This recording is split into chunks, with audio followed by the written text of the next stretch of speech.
The Iceberg. With common knowledge at the top, we will delve into obscure and mysterious information as we descend deeper down the ice.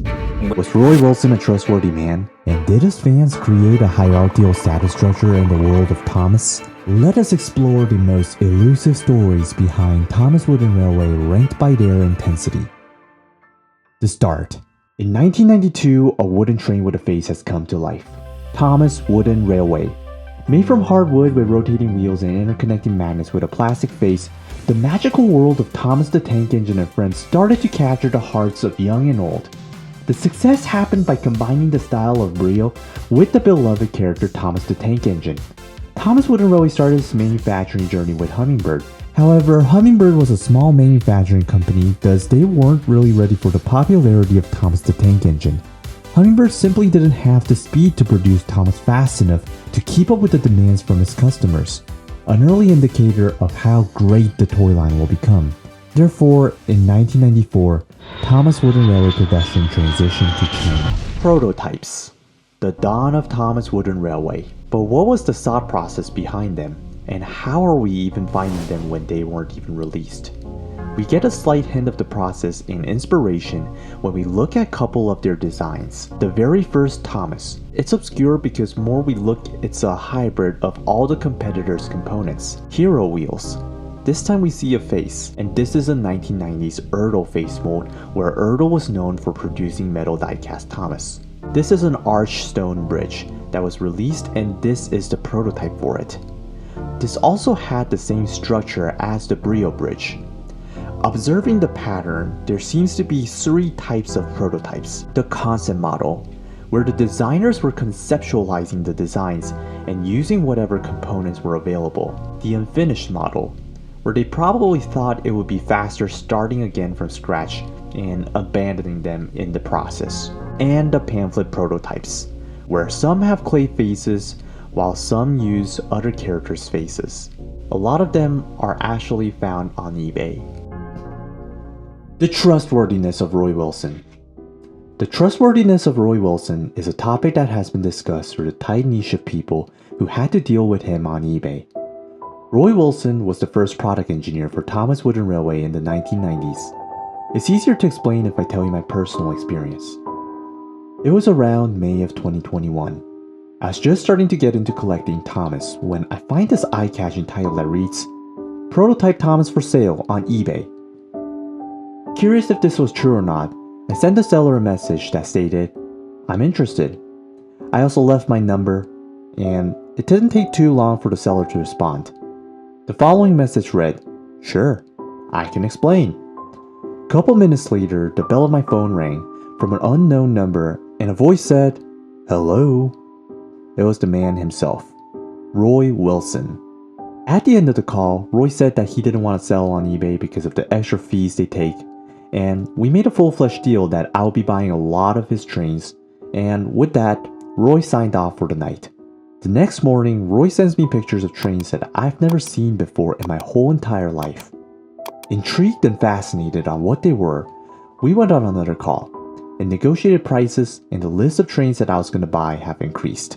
We decided it would be nice to meet in person. We came to the formal agreement I would pay him half the amount now, and the rest when we meet. However, 1 month after this deal, things started getting weird. Roy sent me another email. Curious of what other cool items he had, I opened it up. I examined the truck closer, and I saw a familiar dent and scratch on the side. Shocked at what I saw, I went back to the initial photo of what I already paid half of. My heart started to sink. Some trains were not actual prototypes, but just regular trains that Roy probably bought off eBay and repainted. But the worst was about to come. That evening, my phone bell rang, and sure enough, it was Roy. "Hello?" For some reason, instead of confronting the situation, I decided to listen to what Roy had to say. And the thing that he said kind of blew my mind. After long consideration, he told me that the price was unfair for him and he wanted to up the price by 2 times of what we agreed upon. Taking in a deep breath after the call, I sent Roy a long message. I didn't know what to feel. The fact that Roy repainted his train and claimed they're prototypes, or the fact that he just decided to change his words, or the fact that I don't even have the trains in my possession when I paid him half the money. The next morning, I had no choice but to re-strategize this deal. Roy wanted money, I wanted real prototypes. It clicked. I called Roy again, told him the truth that the following trains looked painted. Of course, I had to leave out the detail that he had painted them. Instead, I said it looked like some other person might have tampered with it. Therefore, we eliminated the trains that were painted, and I only bought the trains that actually looked like prototypes. But, in order for Roy to agree, I also promised Roy that I will be buying more trains in the future, and we can extend this friendship longer if this deal goes as planned. I did visit Roy a couple other times afterwards. The trustworthiness of Roy Wilson is a subject often discussed for many reasons. Late shipments, but also shipments of trains that is not identical as the photo. The first time I had to go through shipping, I got a call from Roy that he hit a deer and got into a car accident, thus he wasn't able to send it. The week afterwards, I get another call and miraculously recovering from the accident. He tells me his wife and him are staying in the Bermuda Triangle for the night. He would have to send the package the week after. The week after is where it gets a little more crazier. Not only he gets into another car accident, this time hitting an actual car, printer exploded and Roy claims he got ink poisoned. The probability of all 4 events happening in a month's period, I mean, it's possible, I guess, but no amount of fame or money was able to buy Roy his reputation back. Factory errors. Factory errors are mistakes made during manufacturing process. The trains are obscure, one of a kind. Okay, I think we're getting a little too serious. But factory errors are fun. They come with these goofy random mistakes of having wrong things put together. They're one of a kind. Like, look at this train. Like, is he a Thomas? Reneus? This Ironary? But random's the wrong word. We can actually categorize them into 7. The face. That is a James. Henry should look like this. Reverse train. I initially had a problem storing cool and valuable trains like this reverse Boko or this reverse Soder tugboat because it would pile up dust and sometimes I would drop them. Missing graphics. Yes, the graphics should have these lines. I'm temporarily gonna cut the price for these plastic cases, and on top of that, you can buy in bundles which will save you a lot of money. Wrong paint. Yep, Stepney should have a white roof. And I actually included gifts for every single person that bought prior to this video. That can be you. Wrong wheels. Yep, these are fuel tankers. But go check out thomascollectibles.com. Thank you everyone. This means a lot for me. Mislocation. Magnets should only be on the back. Chassis errors. There were too many. The most common mistakes were paired trains like Donald and Douglas or Iron Airy and Bert. White roof rusty. White roof rusty is an error that Learning Curve obliviously made for half a decade. Rusty makes his first appearance in the year 1994. Thus, Learning Curve decides to make a toy product for the character Rusty. In the TV show, Rusty has a black roof.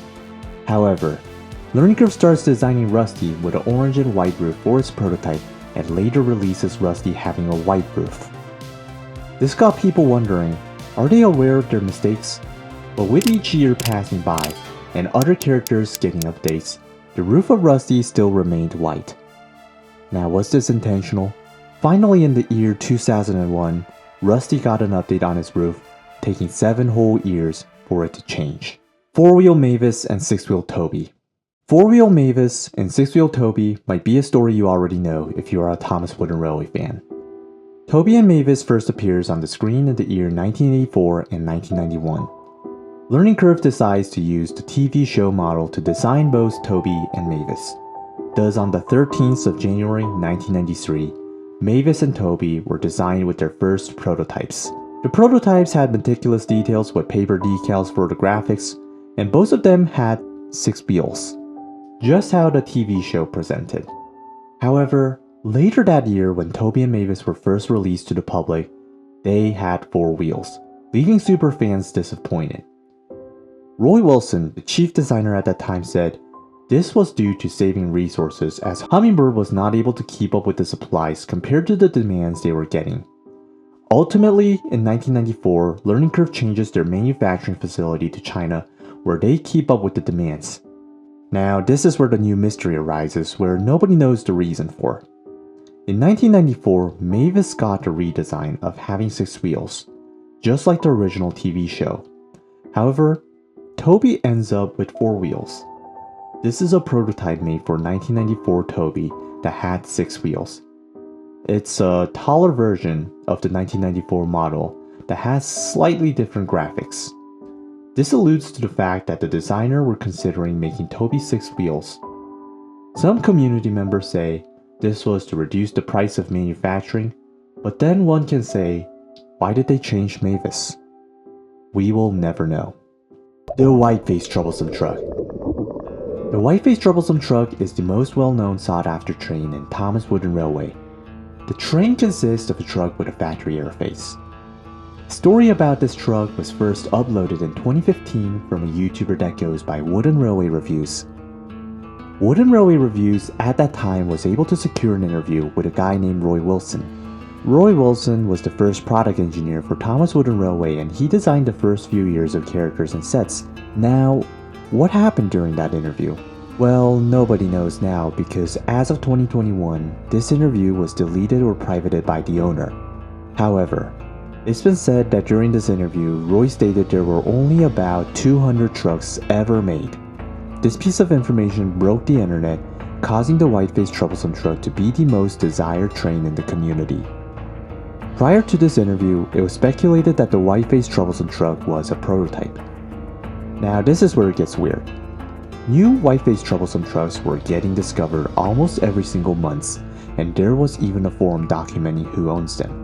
Considering a lot of toys can get lost or thrown away, it seems like our community owned more than half of the supply, and continuously discovering more till this day. Were there only 200 made? The Whiteface Troublesome Truck has 3 shades of gray. This alludes to the fact that it wasn't a one-time production. How many trucks were actually made? We will never know, but it sure seems like it wasn't 200. Day Out with Thomas. Day Out with Thomas are official events that occur once a year from many different states. Since the year 2006, there were exclusive wooden vehicles where you were only able to get by attending the event. Additionally, in the year 2006 to 2008, Day Out with Thomas had exclusive track pieces. Although they are exclusive, these products were developed from an existing product with different graphics. Great Cranky and Tank Engine Bertram. Great Cranky and Tank Engine Bertram are infamous mistakes that Learning Curve made in its early years. Making its first appearance in 1998 from the episode Cranky Bugs, Cranky was an olive green tower crane that worked at Brendam Docks. This was one of Learning Curve's early mistakes of making Cranky gray instead of olive green. Subsequently, Bertram first appears in Toby's Discovery. The designers at Learning Curve mistakenly depicts him as a tank engine despite Bertram being an old narrow gauge tank tender engine. This incident is more known to be the flaw behind the logistics, as the reference for the Season 5 characters were not sent out to most places until the year 2001. Personalized track. In 2022, a user named Tangential Thomas posted a thread on Twitter. Learning Curve's toy store located at 17W504 22nd Street, Oakbrook Terrace, Illinois. With an eye-popping interior, Learning Curve had a party room for events. Personalized pieces of traction rail could be ordered in bulks as party favors. However, this item is so rare we only have 2 photos available at its current time. Stories of Soderset. Stories of Soderset was available in 2004. The Canada release had an exclusive train, the Indigo Boxcar. Indigo is still a company in operation, and yes, this is me in Canada to prove it. Yep, that is a Canadian pigeon. This is a Canadian tram, and that's a Canadian Indigo Boxcar. I mean building. 1992 or 1993. The debate whether Thomas Wooden Railway was released in 1992 or 1993 is a topic often discussed among the community. Although it isn't sure when it was released, the packaging box suggests that the boxes were made in the year 1992. One fact we do know to be true is the approval date of the design, and Thomas to Percy, Annie to Troublesome Truck was all approved late August or early September. The packaging label had these open red label fonts, while the characters approved in 1993 received the 1992 box with different styles of label. Early Nafford Express Coach. The early Nafford Express Coach is a coach made in 1993, often talked about once it comes to first edition. It's a classical piece that went through 4 different variation changes in the year 1993, thus each train having a short manufacturing run. The earlier the variant, the rarer and more expensive it gets.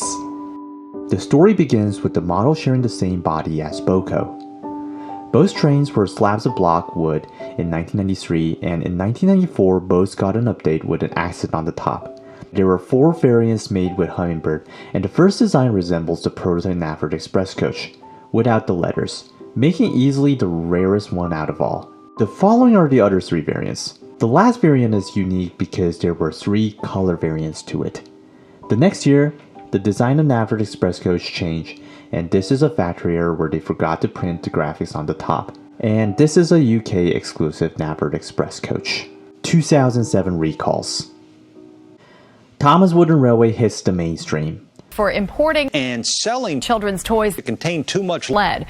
More than a decade into works, Thomas Wooden Railway gets into a scandal. RC2 will pay $1.25 million while being able to deny that it knowingly violated federal law. The government maintains the company knew they were importing and selling Thomas & Friends wooden railway toys lead levels above the legal limit. The company had to recall almost 2 million toys after the high lead levels were discovered. A lot of Thomas stores closed down. One big store near RC2's headquarters at Yorktown Mall was surrendered soon after 2007. It has become an AT&T store ever since. And also, Tommy's headquarters only 9 minutes away. Thomas Wood. Thomas Wood is a story about the afterlife of Thomas Wooden Railway and has been a merchandise line that's been critiqued a lot due to its design. However, the worst part of Wood was never the engine detailing or the style. In fact, it's not bad as what I'm about to tell you. Where the No, I'm not gonna curse, but where are the 3.5 curve tracks? Without the 3.5 curve tracks, you don't really get the freedom. The 3.5 curve track is the foundation to get the trains to flow. This is the roundhouse set. Oh wait, no, that was Wooden Railway. No, kids are definitely not fascinated by the massive expensive set, so we're not gonna make one, said Thomas Wood. I want another circle set and figure 8 set, said the kids, and unfortunately, that was the majority of their sales, giving limited creative freedoms for the kids. This is the sad story about a beautiful layout made in 1998, evolving into this. J50 Thomas. J50 Thomas is the quote-to-quote the very first wooden railway ever made. This is a wholesome story where Rev Aubrey built this train out of a broom handle for his son Christopher. In 2015, Mattel released this version of the train for the 70th anniversary of Thomas and Friends. 4-Axle Salty.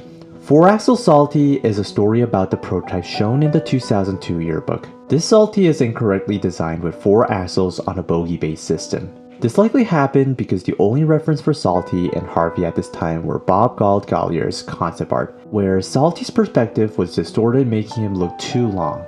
This was changed before the final release, but the long feature is also shown in the second prototype of Salty, where the head protrudes further out than the buffer beam. Tomy.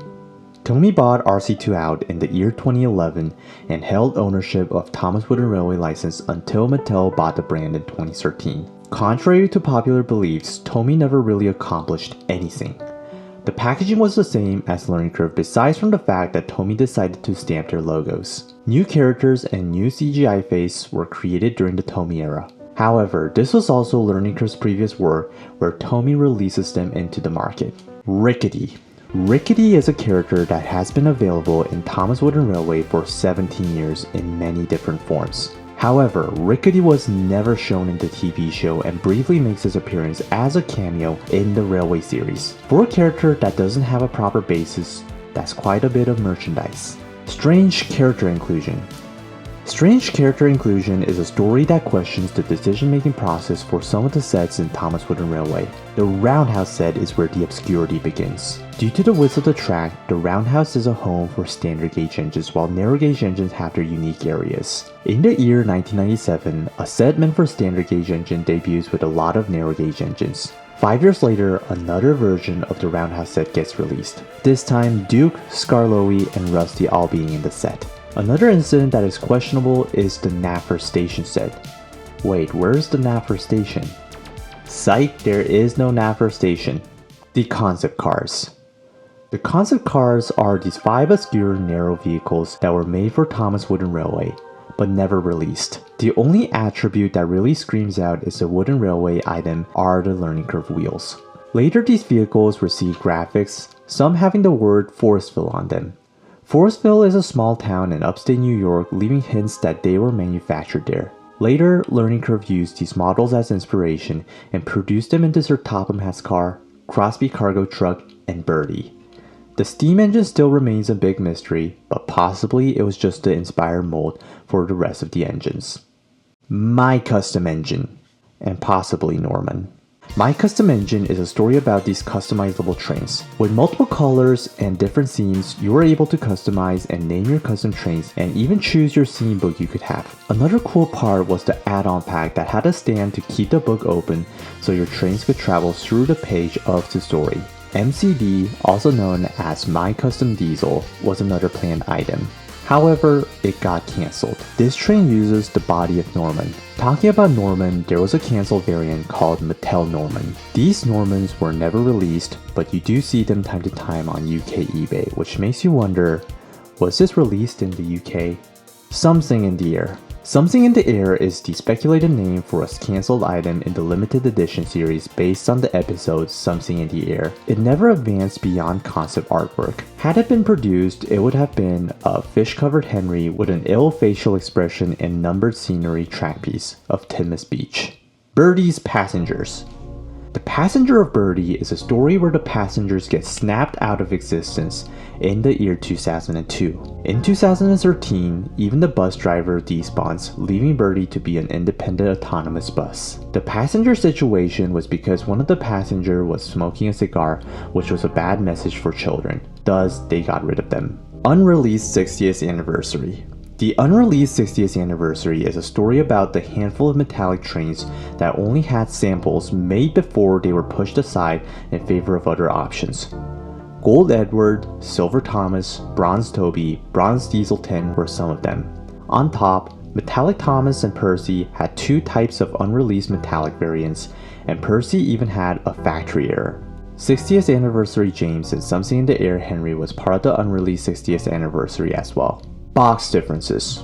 With different years, there were always updates in packaging boxes for Thomas Wooden Railway. Even in 2022 to 2023, there were 3 variant changes. However, Benjamin's, German Bandai, 2000s, Meyer bonus pack, and the gold outline vehicle boxes are items you don't quite see too often. 2010 Dodge and Splatter. 2010 Dodge and Splatter is a very weird phenomenon. A user named Kublai1969 one day discovers that there were more splatters made for this release. However, in the public market, it is known that splatter is more expensive despite him being more common. Retail display items. Retail display items are rare and cool because it was only intended for use by retailers and stores. Thomas shelves and display logos are iconic. However, they also produce train tables and trains. The chassis reads display only, and it came in these assortment boxes. Among the trains, there were also factory errors that read Dislaya only. These are some cool display signs that I don't think a lot of fans know about. LeMays. LeMays is a baby toy brand of Learning Curve which has very little relevancy to Thomas Wooden Railway. The part that uneases me with this brand is that their main focus was towards making infant toys, and they were using lead paint. Zany Brainy. Zany Brainy was an American-based retail store chain owned by FAO Schwartz. Zany Brainy sold educational toys and multiple media products aimed at children ages 4 to 13. The collaboration between Zany Brainy and Thomas Wooden Railway was a success. The collaboration lasted until 2001, which is the same year the company filed for bankruptcy. All Zany Brainy stores closed in the year 2003. Unpainted domes and door outlines. The story about the unpainted domes and door outlines starts with the argument between Britt Allcroft and Roy Wilson. Roy Wilson believes the unpainted dome looks like gold and emphasizes the wood part, while Britt Allcroft disagrees and thinks it looks unfinished. Additionally, Roy starts playing around with the design, and first few Percy and Thomas that were produced had door outlines. Righteously, Britt Allcroft disagrees as the door looks sloppy. Thus, Thomas and Percy's door gets eliminated. However, on their next version, Roy figures out a way to give Thomas a clean looking door while Percy never gets his door back. Solder Signal Station 9. Solder Signal Station number 9 is a building that was used to hide the battery compartment in the store demonstration version of the Sight and Sound set. James's name. The spelling of James is yet to be figured out in the world of Thomas Wooden Railway. The spelling we're referring to is James's Tender. Different factories created different spelling and we still don't know what the right way to spell is. KW Factory wrote it as James's Tender and later TLE Factory rewrote it as James Tender. And that spelling maintained until the first year of Thomas Wood. However, as they painted the Thomas Wood model, they renamed it back to James's Tender. The line was a failure and it kinda died, so Thomas Wooden Railway was born once again. And with our new 2022 model, we're back to square one, James Tender. The Red Thomas era. The background story behind the Red Thomas, Chassiesless Bill, and Red Mavis is a story not many know about. In the year 2017, a eBay user named A New Creation 517 was browsing the internet to see what trains were available. All of a sudden, he finds this mundane listing, but for some reason he still clicks. With 20 years of collecting, he finds out something wasn't right. Zooming in, it turns out Oliver had a Thomas face. Peter Sam had a Percy face, which meant that it was potentially the pamphlet version of the prototype, and he was right. The listing additionally had multiple chassiesless bills and this orange troublesome looking truck. Wanting to make sure the listing was real, New Creation 517 drives up to upstate New York and meets the guy. It turns out he used to work in a factory and for some reason he had a bunch of 1992 trains along with even more chassiesless bills. In 2022, Red Mavis was purchased from a user named Patty. Although I have my suspicion that the Red Thomas is a speckled coal, Red Thomas still remains a mystery. Milchwagen. Milchwagen is a German milk tanker made from Bandai. Bandai is a Japanese toy company which distributed Thomas Wooden Railway products to Germany. They were distinctive in that they used their own unique boxes rather than the standard boxes Learning Curve were using at the time. These boxes had descriptions for all the items written in German on the back as well as an exclusive pamphlet. Some items like the Milch Tanker, Set of 5 Signs, and Soda Bay Cargo Ship had their unique twist to it. Speckled coal. Speckled coals are normally referred to Thomas and Percy, and they were the last run that was made from the US. Although Edward, Henry, Gordon were already speckled from their tenders, there was a speckled coal variant for these trains as well. Thomas and Percy not only had the speckled coal feature, but they had an outline to their roof that was unique to the run. There are variants where Edward, Henry, Gordon all have partial roof. Thus, instead of speckled coal, I personally refer them as the roof outline variant. Sticker Bill and Ben. Bill and Ben was one of the first mistakes Learning Curve made during its early years of making Thomas. Bill and Ben were supposedly the first trains that were receiving graphics on a curved area. Therefore, Learning Curve had to buy a different pad printer. However, the shipment not being there on time and the release date coming soon, Learning Curve had no choice but to print out sticker decals for the Bill and Ben. The production was short-lasted because a week later, the printers arrived. Sticker Bill and Ben is known to be one of the rarer trains, and the ones that exist are in bad condition where the stickers are all ripped off. Breakfast Thomas disappearing. The disappearance of Breakfast Thomas is a story that occurred in the year 2013. Rewinding back, Adventures of Thomas always included the 3 items: Winter Wonderland Thomas, Paint Splatter Thomas, and Thomas Comes to Breakfast. With the extra covers on the side, it was easily the most well-crafted train among the 3. However, in 2013, Mattel replaced the Breakfast Thomas with the Stinky Fish Thomas. Painted Eyes.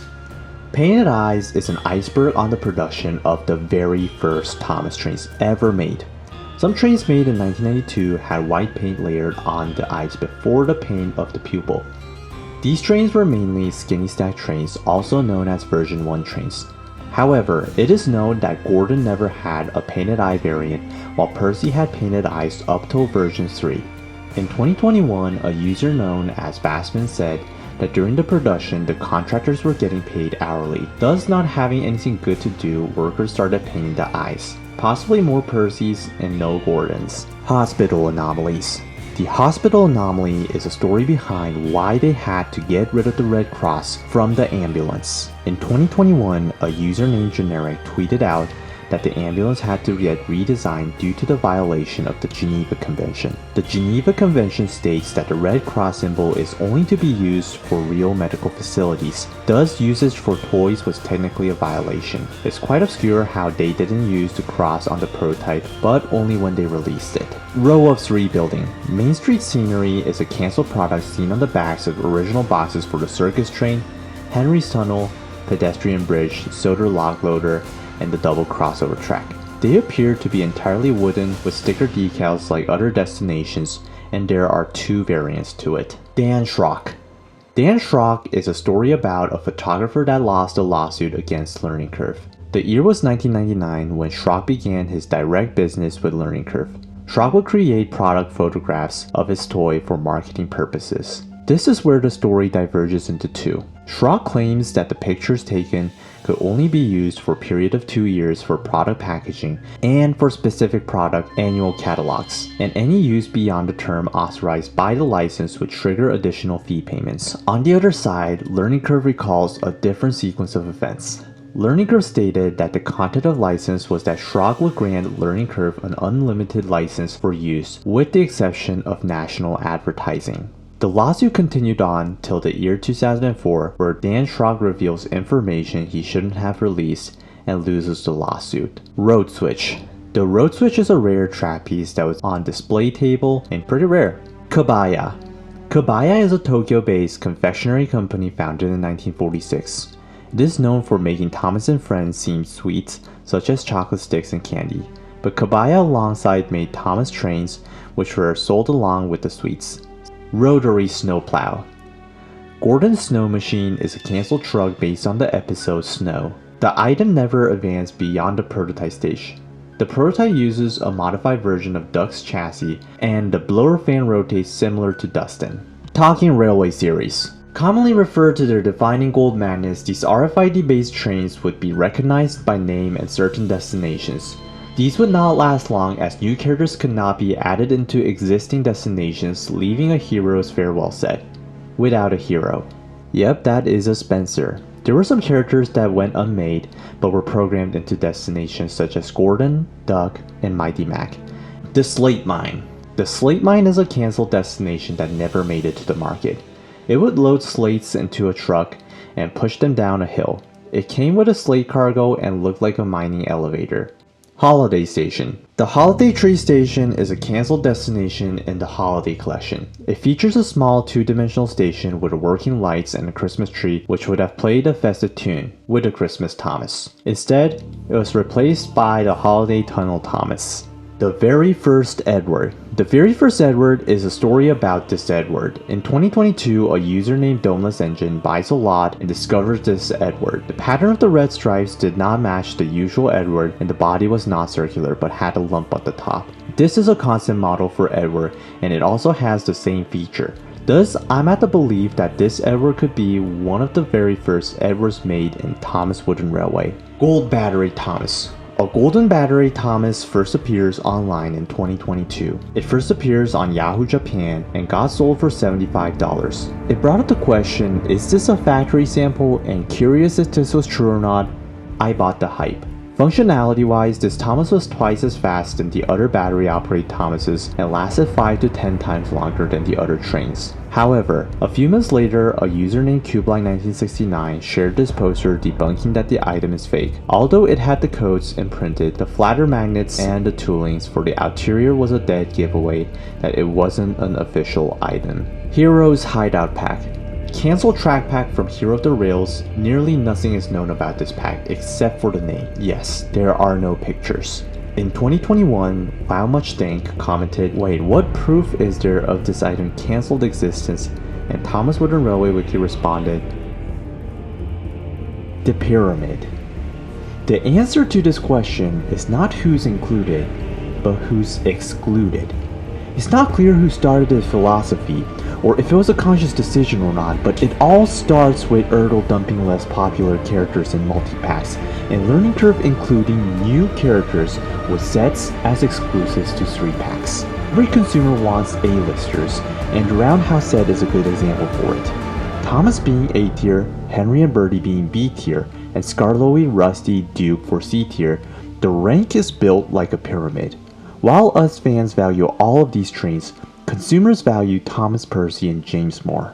Character distribution was a way to create value in playsets and multipacks while still being able to sell the lower tier trains. However, nowadays in multipacks we see a lot more sets that includes only A tiers or a couple B tiers along with the A-listers. Troublesome Log Car. Troublesome Log Car is a log car length troublesome truck with obscure looking chassis, probably a leftover part of the troublesome truck that was never used. Cow on the Line. Derived from the TV show, the prototype Cow on the Line was made on May 14th, 1993, by a packaging company called Clearfold. Learning Curve used PVC wood to make these cows. After careful examination, the cows have more meticulous details. George. First appearing on the episode Steamroller, George was released 6 years later in Thomas Wooden Railway. But it was actually in the making since the beginning. This is the prototype for George. Holes on the bottom. 1992 signs, trees, and water tankers have holes on the bottom. This was because they used a rotating stencil to evenly distribute the paint. Single stone tunnel. The single stone tunnel had a hand-drawn 2D artwork for its prototype. The production model has one less tree than the prototype, and the bush that was initially green is red. I believe there were at least 2 to 3 more different artworks before the actual production. Sir Topomat's car. The Sir Topomat's car is known to be a blue car, but for whatever reason Learning Curve makes it yellow. At first glance the following models look the same, but that's not the case. This is a 1993 production while this is a 1994. 1993 models have black license plates, Learning Curve train wheels, while sharp edges, while 1994 had unique wheels, white license plate, and beveled edges. This train in the middle have a beveled edge and a white license plate, but uses Learning Curve train wheels, which could mean it's a hybrid, but then this Sir Topomat's car was also shaped differently than the other vehicles. After the year 1994, Sir Topomat car was never seen again, at least till 2008 when they actually came up with a redesign. The 2008 prototype Sir Topomat's car uses Caroline's chassis and features a more rounded full wooden body. The windmill. The very first windmill was made on January 11th, 1993. The blade was made out of wood and had white graphic decals. While the production model had boss cap covering the nails, the prototype model uses a screw. Imaginarium. If the 2000s had Toys R Us, the 90s had Imaginarium. This banner was once used in the Imaginarium toy store to promote Thomas Wooden Railway. Some of the 1992 to 1997 packaged Wooden Railway merchandise had Imaginarium barcodes on the Wooden Railway packaging. Neiman Marcus. Neiman Marcus is a high-end retail mall that sells high-end brands. How did Thomas Wooden Railway get involved? In 2015, they were planning to release a $1,500 playset. That plan never came to fruition. Subscribe.